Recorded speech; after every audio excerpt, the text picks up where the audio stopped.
Abra sua Bíblia, por favor, em Mateus. Mateus no capítulo 6. Mateus 6. Nós vamos ler os versos de 5 a 15. E eu quero pensar com você sobre o tema A Nossa Oração. Mateus 6, de 5 a 15. Diz assim: Quando vocês orarem, não sejam como os hipócritas que gostam de orar em público nas sinagogas e nas esquinas, onde todos possam vê-los.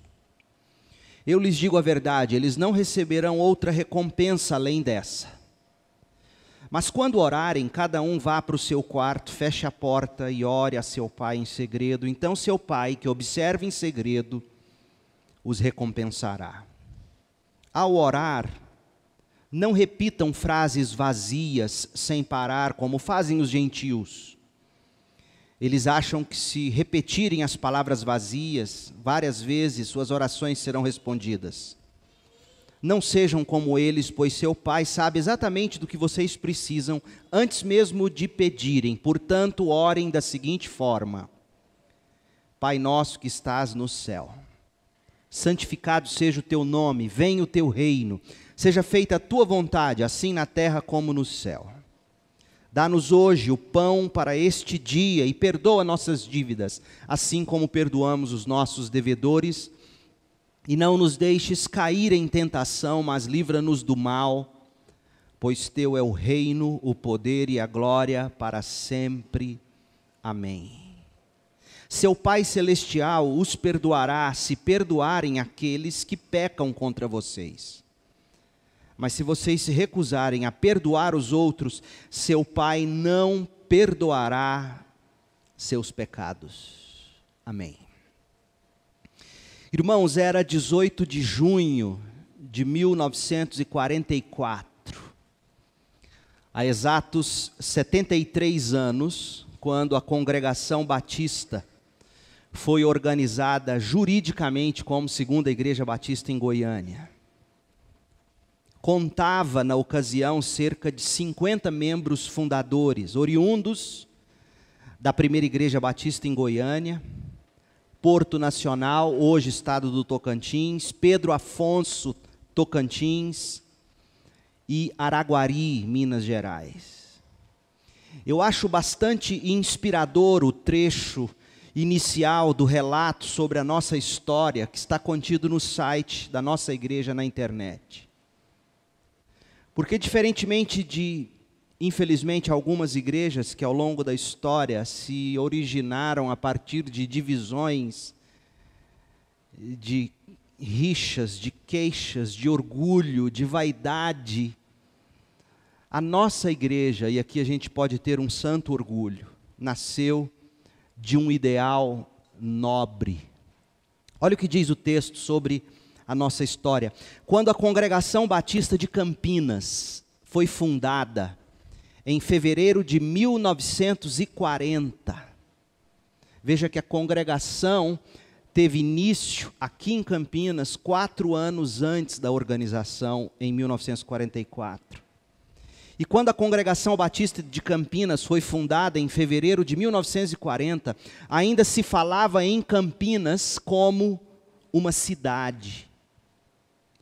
Membros da Primeira Igreja Batista em Goiânia viajavam em conduções primitivas e precárias para chegarem ao salão de culto, localizado na rua Santa Luzia, esquina com a Avenida Pernambuco. A longa viagem durava mais de 1 hora, percorrendo a Avenida Goiás, Marechal Rondon, Bernardo Saião e outras já em Campinas, todas elas sem pavimentação nenhuma, sem blocos de pedra. E olha que lindo, todo domingo um grupo de evangélicos batistas se aventurava para os lados de Campinas para ministrar aulas de escola bíblica na recém-criada congregação. Fecha aspas. Assim nasceu a nossa igreja, a Segunda Igreja Batista em Goiânia. E cá estamos nós, 77 anos depois da fundação, e 73 anos após a organização jurídica. Gente, é um privilégio fazer parte dessa história. História essa que deve muito ao nosso querido pastor Arildo, que é o nosso pastor emérito.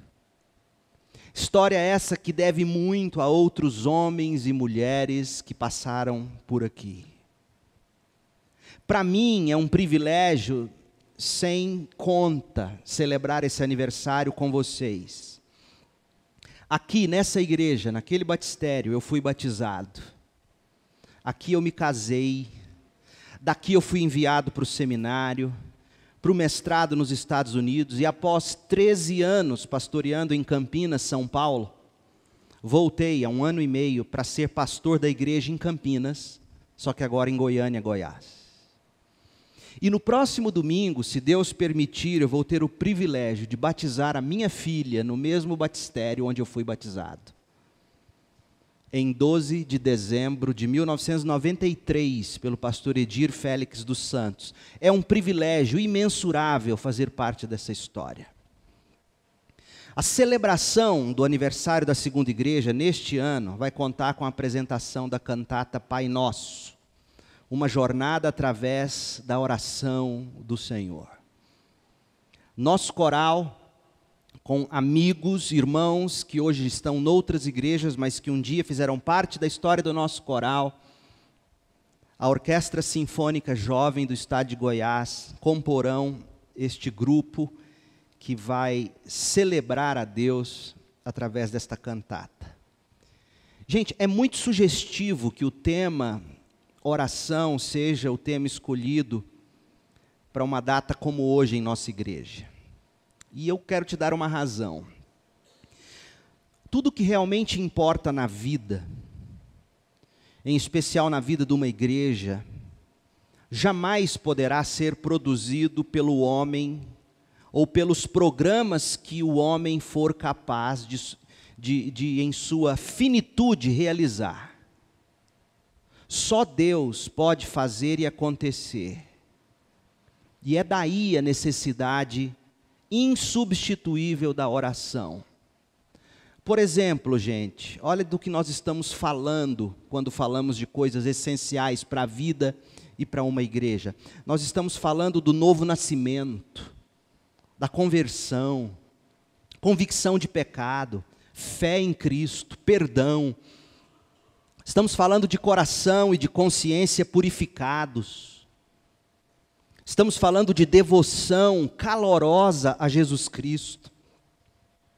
Estamos falando de amor pela igreja, de paixão pela justiça, paixão pela pureza, intensidade na adoração, ousadia, graça e verdade para testemunhar do Evangelho às outras pessoas. Estamos falando de ardor missionários para terminar o trabalho que o Senhor nos deu para fazer no mundo.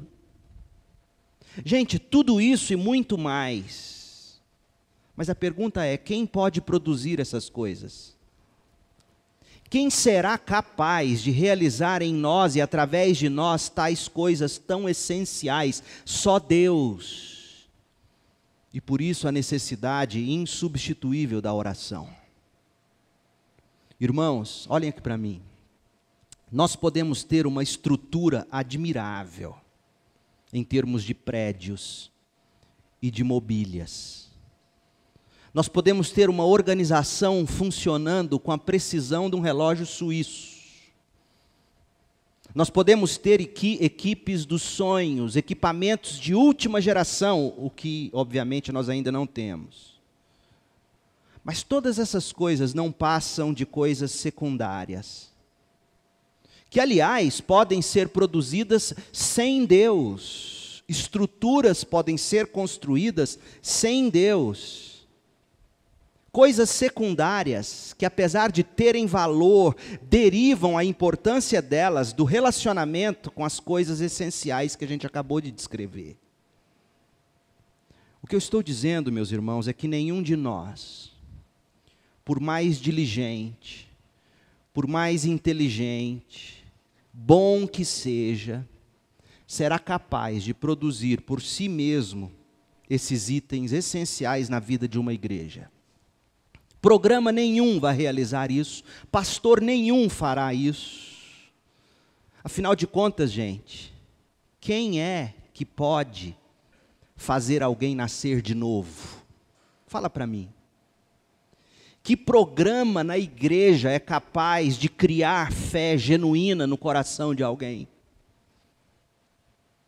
Que pastor ou estrutura é capaz de perdoar pecado? Quem conseguirá limpar os corações e as consciências das pessoas? Como que eu poderei fazer você amar Jesus, amar a igreja? Tantas vezes desse púlpito, pregando, olhando para vocês, tantas vezes eu me sinto como alguém falando para um vale de ossos secos.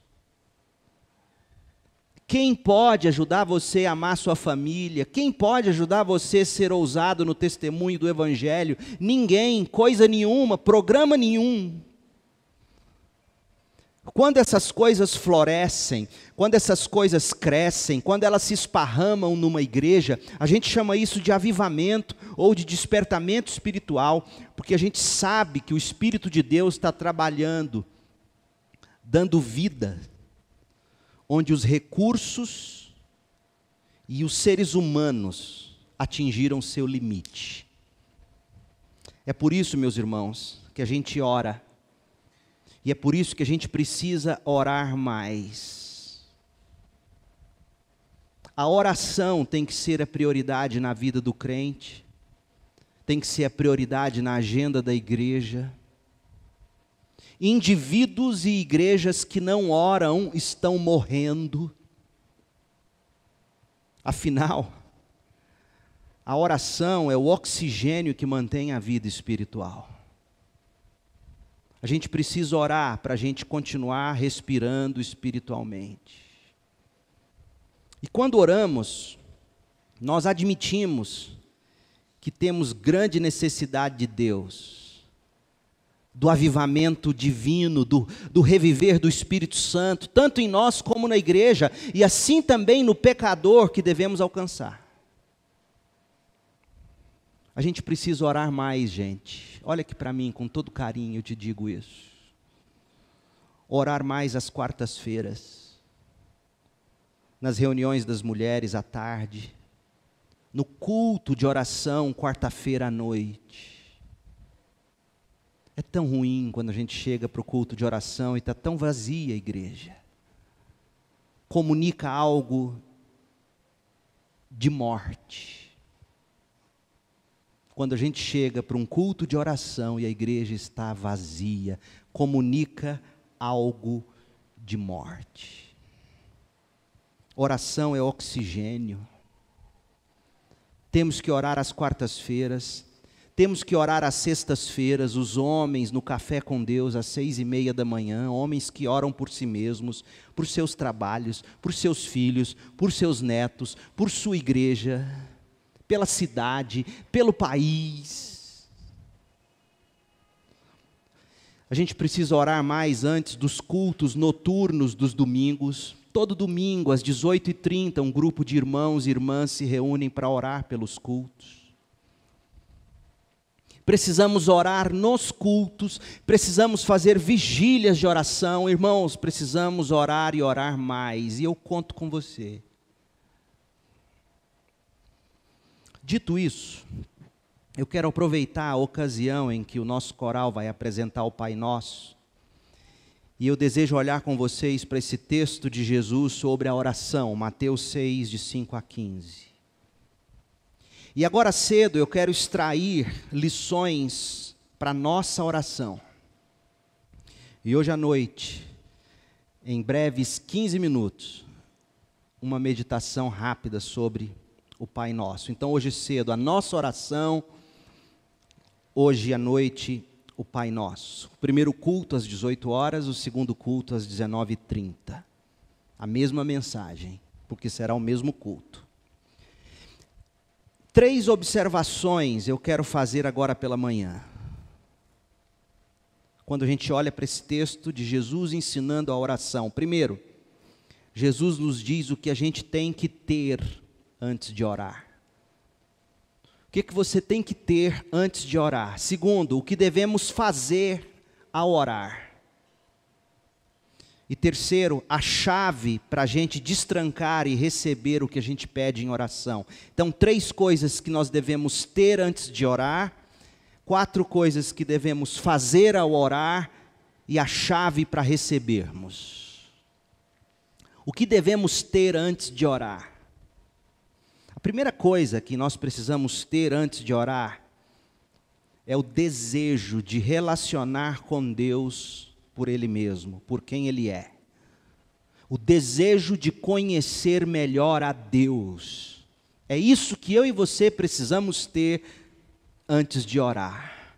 Desejo de conhecer a Deus. Observe o que Jesus falou no início da sessão que traz o Pai Nosso. Olha o que Ele diz. Quando vocês orarem, não sejam como os hipócritas, que gostam de orar em público, nas sinagogas, nas esquinas, onde todos possam vê-los. Eu lhes digo a verdade, eles não receberão outra recompensa, além dos elogios dos homens. Mas quando orarem, cada um vá para o seu quarto, feche a porta e ore a seu pai em segredo. Então seu pai, que observa em segredo, os recompensará. Gente, a maioria das coisas que nós fazemos na vida cristã são vistas por todo mundo. Pense, as pessoas veem se a gente frequenta a igreja, se a gente vem à escola dominical. As pessoas veem se nós cantamos, as pessoas de alguma maneira observam se dizimamos ou se ofertamos. Tem gente até que fica observando quem fecha ou quem não fecha o olho para orar. As pessoas observam se a gente oferece a outra face. As pessoas veem se a gente evangeliza ou não. As pessoas veem se a gente traz visitantes, enfim. Todo mundo pode ver praticamente tudo que a gente faz, exceto que ninguém vê se nós oramos em segredo, na privacidade do nosso lar. Ninguém vê esse hábito secreto. Agora, olha que interessante. Jesus está dizendo que tudo que nós fazemos na vida cristã, mesmo que seja para a glória de Deus, acaba sendo visto pelos homens. E é aqui que mora o perigo. Por isso que o Senhor faz uma análise da religiosidade das pessoas. Nietzsche, um filósofo muito conhecido entre o meio acadêmico, Nietzsche, mais do que qualquer outro filósofo, ele afirmou de uma maneira muito correta,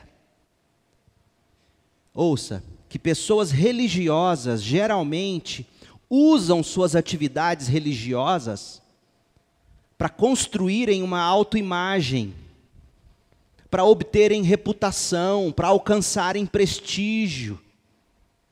E aí, através da religiosidade que os outros assistem, elas constroem uma plataforma que dá a elas poder sobre outras pessoas.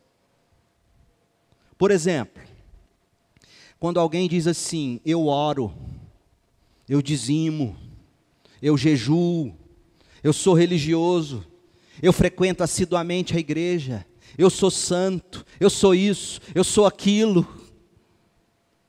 Isso acaba dando a essa pessoa uma certa superioridade moral em relação aos outros. E essa superioridade de quem ora, de quem jejua, de quem faz, de quem deixa de fazer, constrói uma plataforma sobre a qual ela pode agora exercitar poder. Poder sobre o outro. E Jesus sabia muito bem disso.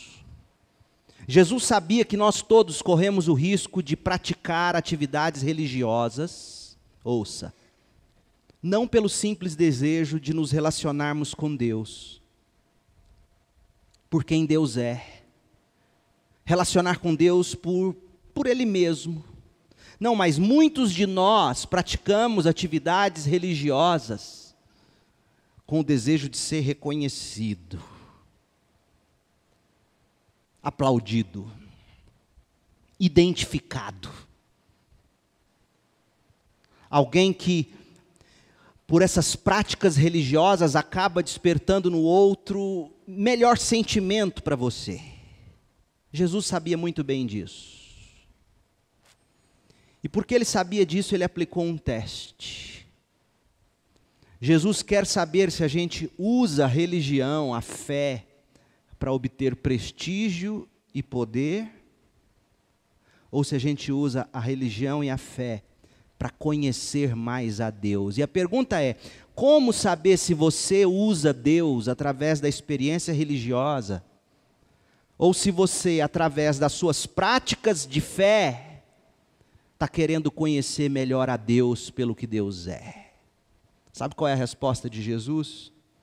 A resposta está no que a gente leu há pouco, em Mateus 5, ou melhor, Mateus 6, versículo 6. Vá para o seu quarto, feche a porta e ore a seu pai em segredo. Sabe o que Jesus está dizendo? Se você gasta tempo com Deus em segredo, a sua recompensa virá de Deus. Você vai conhecer a Deus na intimidade. É o que ele diz, olha, então seu pai que observa você em segredo, lá no seu quarto, recompensará você. Agora, se você pratica a sua religiosidade apenas diante dos homens, pronto. Você já recebeu a recompensa.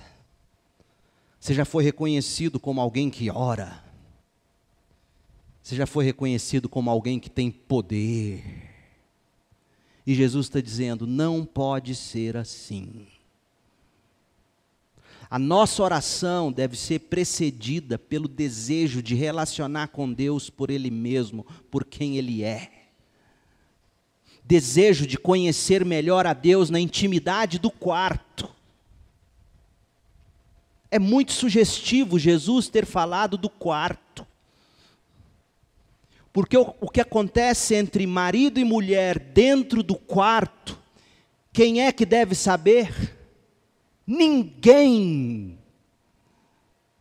O que acontece entre homem e mulher no quarto é coisa do homem e da mulher, e quem leva para fora do quarto o que acontece com homem e mulher dentro do quarto, profana a relação conjugal. E o que acontece na intimidade do quarto, homem e mulher? Que recompensa eles recebem? Maior intimidade, maior prazer. Então, com conhecimento pleno e prazer perpétuo, é aquilo com que nós somos abençoados. Essa é a recompensa da intimidade do quarto. Jesus está dizendo, antes de você orar, queira conhecer Deus na intimidade. Porque se você não quiser conhecer a Deus na intimidade, você vai orar para obter prestígio e poder. Você vai profanar a oração. Se você não consegue ter uma vida de oração no quarto, você e Deus, e o que acontece entre você e Deus no quarto, você não leva para os outros fora do quarto. Se você não tem essa vida de oração no quarto, tudo que você faz fora do quarto, em termos de oração, de religiosidade, é teatro. Jesus está dizendo isso. É teatro.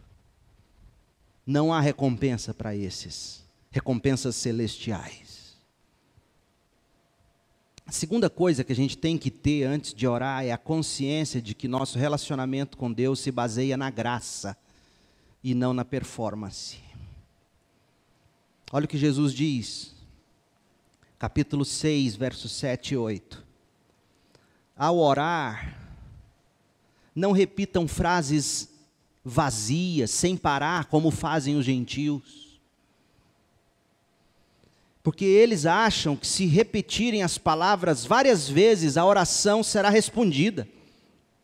Não seja como eles, pois seu Pai sabe exatamente do que vocês precisam antes mesmo de pedirem. Gente, o que Jesus está dizendo? Jesus está afirmando que algumas pessoas acham que a oração é um meio da gente fazer Deus ouvir a gente. Tem gente que acha que a oração é para Deus escutar Ele. Convencer Deus com a nossa dedicação. Comover Deus com a nossa piedade. Tem gente que acha que oração é isso, um meio de fazer Deus ouvir, um meio de convencer Deus porque eu sou dedicado, um meio de comover Deus porque eu sou piedoso, e aí entra em campanhas enfim. Há um tipo de pessoa que acha que a sua intensidade, que a sua performance é o que faz Deus responder oração. Tem gente que acha isso. Só que Jesus diz que não é assim. Jesus diz que Deus se relaciona conosco com base na graça. Deus é um Pai sábio e amoroso. Ele é um Pai sábio e amoroso, e por isso ele diz, não sejam como os gentios, porque seu Pai sabe exatamente do que vocês precisam, antes mesmo de pedirem.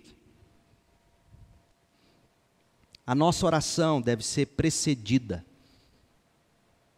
pela consciência de que o nosso relacionamento com Deus se baseia na graça e não em performances. Gente, Deus é Pai, Deus não é chefe. Chefes nós temos que impressionar. Chefes nós temos que surpreender positivamente. Chefes nós temos que mostrar resultado. Chefes nós temos que fazer e acontecer, porque chefe recompensa a gente mediante mérito e performance. O Pai não. Tem muita gente que fez de Deus um chefe e não um pai. Os pais se relacionam com os filhos baseados na graça. Um pai vê, por exemplo, que um filho precisa da calça porque a barra da calça que ele tem está curta. Mas a nota do filho está baixa, por exemplo, o filho é resmungão, por exemplo. Mas mesmo assim, quando ele sabe que o filho precisa da calça, o pai vai lá e compra e dá a calça. Isso é graça. Deus é um Deus que se relaciona baseado na graça, e a gente, antes de orar, tem que ter consciência disso. O meu muito orar não vai convencer Deus. A minha piedade não vai comover Deus. Porque tudo que Ele me dá é com base na graça e não na performance. A terceira coisa que a gente precisa ter antes de orar é a disposição de praticar aquilo que nós vamos dizer ou pedir em oração. Antes de você orar, você tem que estar disposto a pôr em prática tudo o que você vai dizer ou pedir. Observe como é que Jesus falou lá na conclusão do parágrafo. Depois que ele ensinou a oração, você pensa, ele terminou o assunto, mas não, olha o que ele diz no capítulo 6, verso 14. Depois de terminar a oração do Pai Nosso, Jesus diz assim, seu Pai Celestial os perdoará, se perdoarem aqueles que pecam contra vocês, mas se vocês se recusarem a perdoar os outros, seu Pai não perdoará seus pecados. Qual é o ponto de Jesus aqui nessa afirmação, gente? Jesus está dizendo que eu e você não vamos orar como convém, se nós não estivermos dispostos a praticar o que a gente vai pedir em oração. Sabe por quê? Olha que interessante, com base no que a gente já viu. Você estará orando para obter prestígio e poder, e não para conhecer a Deus na intimidade. Porque olha só, você poderia dizer assim, como é que aquela pessoa foi capaz de me tratar daquela maneira? Não perdoou mesmo. Quem ora baseado em prestígio e baseado em poder, ou em busca de prestígio e de poder, olha para quem ofendeu ele e diz assim: ela fez aquilo comigo, não perdoo. Ou, se você baseia em performance, não em graça, você é do tipo que vai dizer o seguinte: eu não seria capaz de fazer o que aquela pessoa fez, especialmente se eu fosse o que ela é. Não perdoo mesmo. Quem diz isso é quem não entendeu graça, vive de performance. Se eu tivesse no lugar dela, nunca teria feito o que ela fez. Não perdoo. Ela fez aquilo comigo, não perdoo. Percebeu? A nossa indisposição de praticar o que nós mesmos pedimos é prova de que a gente não se arrependeu. Portanto, comprova que o nosso relacionamento com Deus continua bloqueado. A nossa oração e a forma como praticamos o que oramos. Por isso, e aqui eu vou dizer com muito carinho e respeito, por isso que a maioria das orações das pessoas se limitam a: Deus, me arruma um emprego, Deus, garante um emprego, Deus, livra disso, Deus, cura daquilo. Não são orações que expressam diálogo com Deus, intimidade do quarto. Como é que você vai pedir pão nosso de cada dia, se você não reparte o que você tem com quem não tem? Como é que você vai pedir perdão se você não é capaz de perdoar quem te ofendeu? Como é que você vai pedir livramento da tentação e do mal se você tenta o outro, se você pratica mal contra o outro? Jesus está dizendo que gente assim não é salva. Gente assim nunca vai orar como convém. E, portanto, jamais dirá com sinceridade em oração o seguinte: santificado seja o teu nome, venha o teu reino, seja feita a tua vontade, assim na terra como no céu. Assim é, meu povo, que antes de orar, a gente tem que ter a disposição de praticar aquilo que nós vamos dizer ou pedir em oração.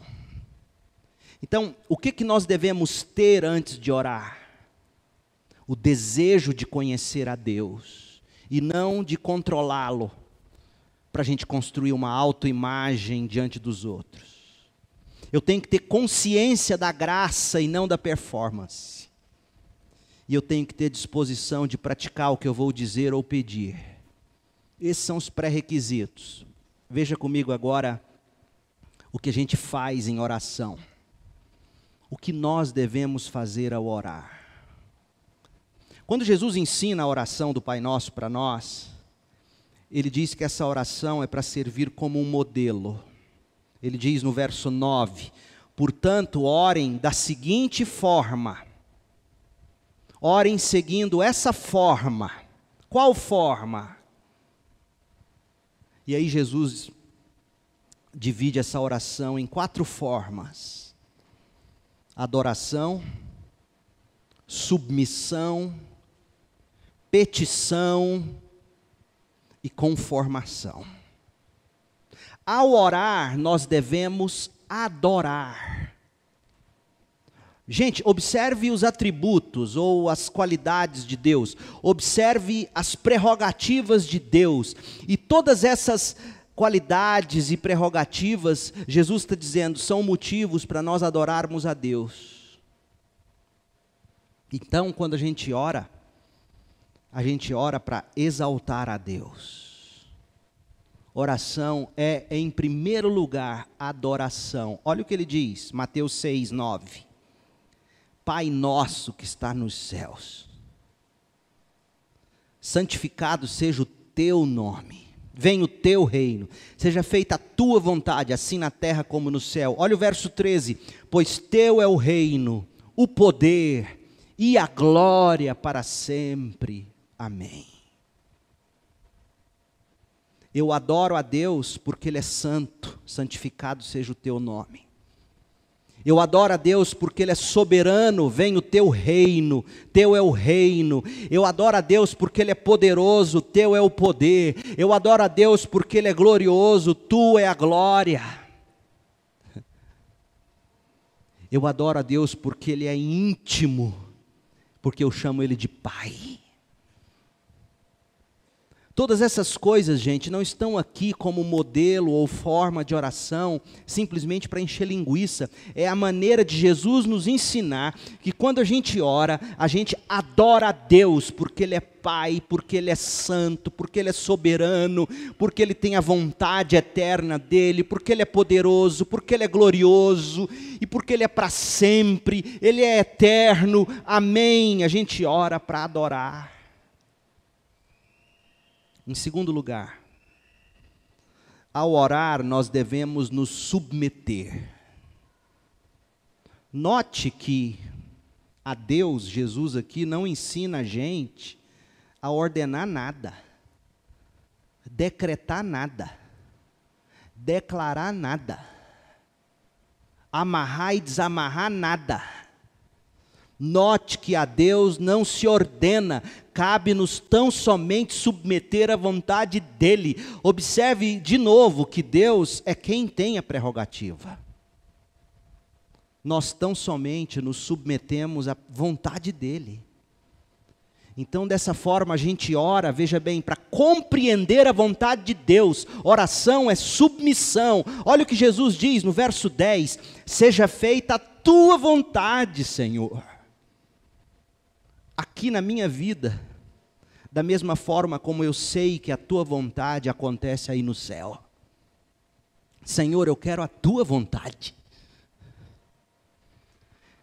Oh meu Deus, como nos falta essa humildade ao orar. Até porque, gente, nós não sabemos o que é melhor para nós, só Ele sabe. Graças a Deus que Ele disse para nós no versículo 8, que o nosso Pai sabe do que nós precisamos antes de pedirmos. E tantas vezes a gente pede, decreta, emburra e fala, e Deus cruza os braços, olha lá de cima e fala assim: você é bobo, Leandro. Deixa de ser besta, rapaz. Eu não vou te dar. Você vai se arrebentar. E se eu te der, você vai me abandonar. Não, você não aprendeu a orar, Leandro. Leandro, é o seguinte: seja feita a tua vontade, assim na terra como no céu. Sabe por quê, Leandro? Porque meu é o reino, meu é o poder, minha é a glória para sempre. Oração é submissão. Em terceiro lugar, ao orar, nós devemos pedir. Note aqui o equilíbrio entre as coisas de Deus e as coisas dos homens.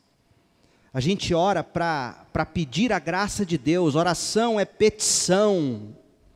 E eu peço o seguinte: Pai, Pai nosso, santificado seja o teu nome, venha o teu reino, seja feita a tua vontade.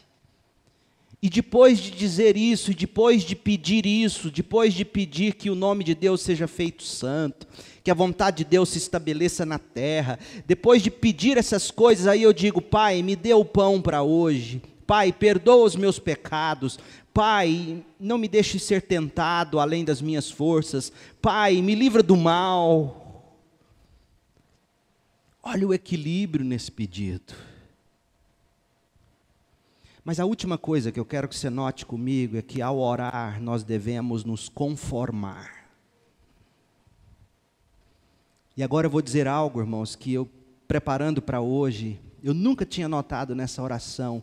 Isso me trouxe uma alegria quando eu enxerguei isso.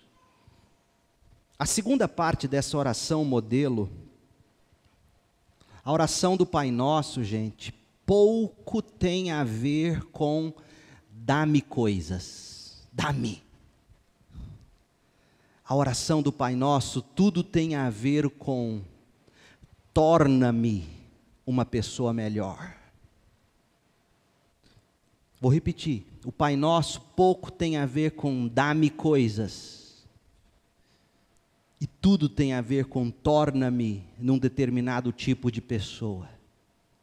Até porque, Mateus 6:8, Jesus disse que o Pai sabe exatamente do que a gente precisa antes mesmo de pedir. Então a pergunta é, se Ele sabe do que eu preciso antes de eu pedir, para que eu vou orar? Eu vou orar, lembra do que eu falei do pré-requisito? Porque eu estou disposto a praticar o que eu vou pedir em oração. A oração, ela me transforma. Então olha só, por exemplo, as 3 petições que dizem respeito a nós. Na verdade, elas estão dizendo o seguinte: Senhor, dá-me o que preciso e torna-me contente com o que eu preciso para hoje. Dá-me o pão para esse dia. Senhor, dá-me o que eu preciso, só o que eu preciso, e torna-me contente com o que eu preciso para hoje. O pão nosso de cada dia dá-nos hoje. Percebeu como o Pai Nosso muito pouco tem a ver com dá-me, e tudo tem a ver com transforma-me contente com o pão de hoje? É ou não é, meu povo? Outra coisa, perdoa-me e torna-me em alguém pronto a perdoar. Perdoa as nossas dívidas assim como perdoamos os nossos devedores. Pai, me perdoa e me torna em alguém capaz de perdoar quem me deve. A oração pouco tem a ver com dá-me perdão, e tudo tem a ver com transforma-me em alguém que perdoa, porque eu fui perdoado. Outra coisa, Pai, socorra-me e torna-me forte para vencer as tentações e sobressair ao mal. E não nos deixes cair em tentação, mas livra-nos do mal. Senhor, me socorra das tentações. Senhor, me ajude a vencê-las. Senhor, me ajude a sobressair ao mal. Gente, orar não é simplesmente dizer eu quero, mas suplicar. Transforma-me, Deus, transforma-me em alguém contente com o pão de cada dia, transforma-me em alguém pronto a perdoar, transforma-me em alguém que vence tentações, que sobressai ao mal, transforma-me à imagem de Jesus. É assim que você ora. E a última coisa que a gente tem que ver, a chave para a gente receber o que a gente pede em oração. Sabe por que a gente recebe o que a gente pede em oração? Porque Jesus viveu o que Ele pregou. Porque Jesus praticou o que Ele orou e nos ensinou a orar. É impressionante que no final da vida de Jesus, lá no Getsêmani, em Mateus 26:42, Jesus orou assim: meu Pai, se não for possível afastar de mim este cálice sem que eu o beba, faça-se a tua vontade. A vontade do Pai foi feita na vida do Filho. E por causa disso veio a nós o reino de Deus, chegou a nós a salvação. A chave para nós recebermos o que a gente pede em oração é a obra completa de Jesus. Por isso que nós oramos em nome de Jesus. Em nome de Jesus. Então receba-o pela fé e ore em nome dEle, pelos méritos dEle. Faça da oração isso. Transforme a sua oração num meio de súplica para Deus transformar você, e não apenas usar a oração para Deus te dar. Deus, eu preciso ser contente com o pão de hoje. Deus, eu preciso perdoar como o Senhor me perdoa. Deus, eu preciso vencer as tentações, eu preciso sobrepor ao mal. Deus, faça isso de mim. Que Deus te abençoe e que seja essa a nossa oração. Oremos, feche os seus olhos. Ó Deus, em nome de Jesus, como é rica esta oração, como é preciosa esta palavra. E como a nossa oração ainda precisa ser conformada ao que diz o Pai Nosso. Ajuda-nos nessa manhã, como igreja, a reconhecer que precisamos orar e orar mais. Faça de nós homens e mulheres de oração, homens e mulheres que se trancam no quarto, em segredo, porque querem te conhecer na intimidade, porque se pautam na graça e não na performance, porque querem praticar aquilo que pedem. Faça de nós pessoas, ó Deus, que não usa a oração para pedir, dá-me, dá-me, dá-me apenas, mas para dizer, transforma-me. Ó Deus, e dá-nos sempre a consciência de que tudo que recebemos